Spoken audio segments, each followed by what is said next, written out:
Good day, sir, madam. I am Vincent A. Banciseso, 20 years of age.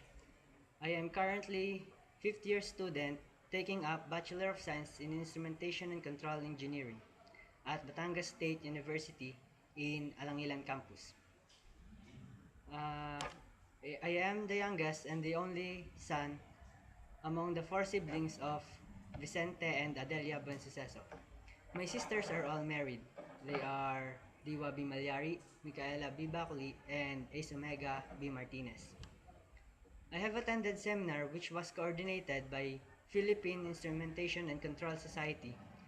The seminar has a theme of safe and accurate measurement through generally accepted industry calibration practices. This seminar widens both my skills and knowledge in calibration.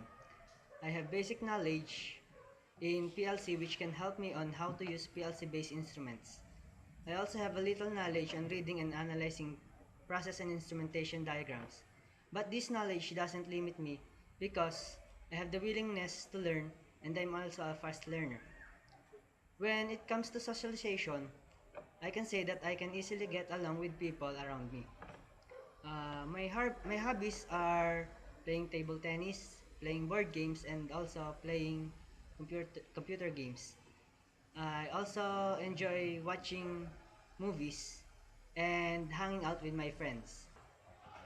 I am hoping that this training will gain my knowledge and skills to my field. Thank you and have a nice day.